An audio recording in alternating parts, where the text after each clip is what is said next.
At the edge of a kingdom built from marble and fear, a queen stood before her ancient mirror. The frame was carved with thorned vines, the glass deep as a lake at night. She asked it the same question she had asked for years. For the first time, the answer changed. A vision formed in the silver haze. A young girl with dark hair and gentle eyes, living somewhere beneath the forest canopy. The queen's breath trembled. The name that rose in her mind was one she had buried long ago: Snow White. Far below the castle, sunlight dripped through green leaves. A girl moved among the ferns carrying a basket of herbs. Her dress was simple, her laughter small but bright. The forest seemed to breathe with her.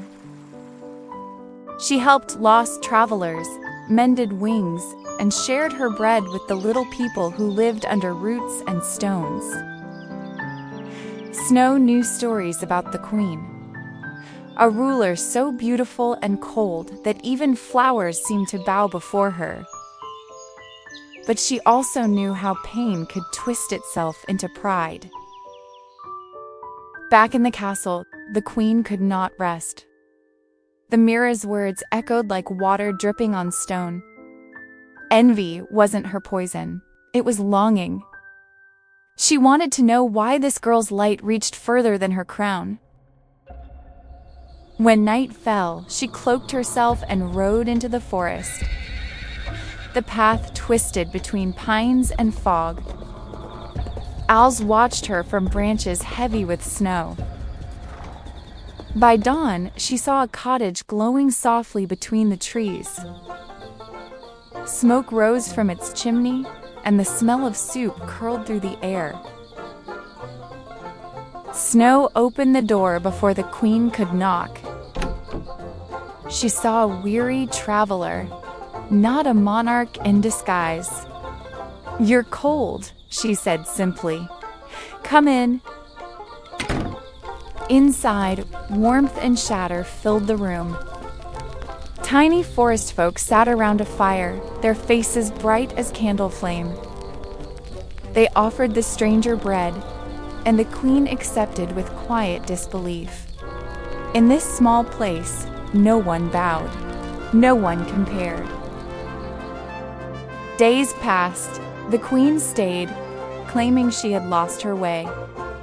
Snow showed her how to steep herbs for fever and listen to trees before storms.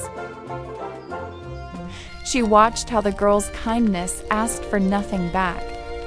The queen's pride began to soften in the firelight.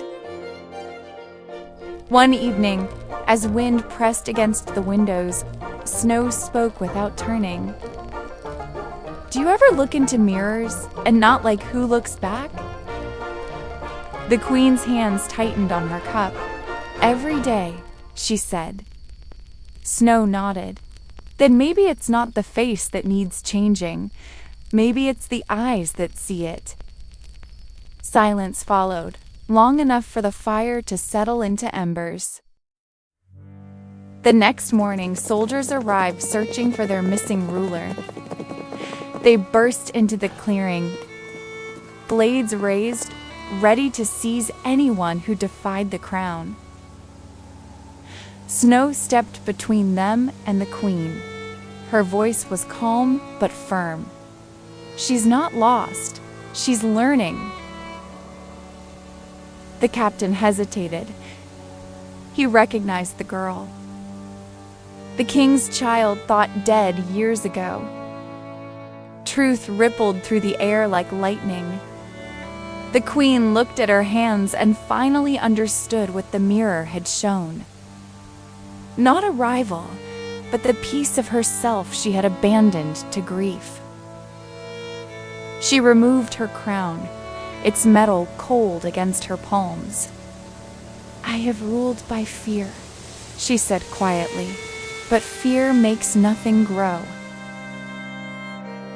Snow placed a hand over hers. Then let's grow something else. They returned together to the castle.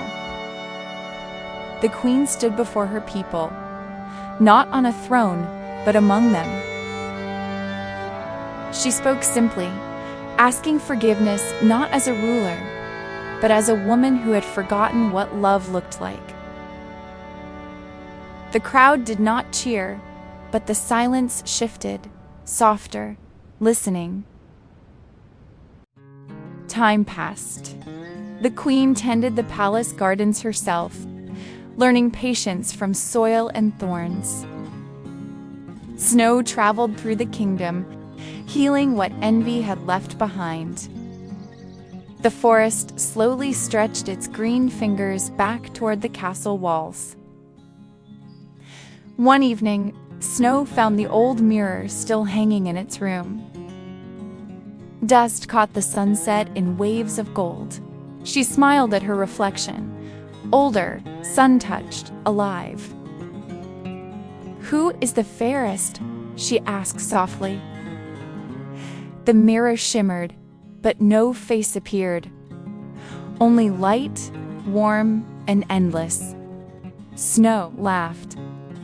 "Good answer," she said, and left the window open so the wind could keep it company. Down in the garden, the queen knelt beside a blooming rosebush, her hands covered in earth.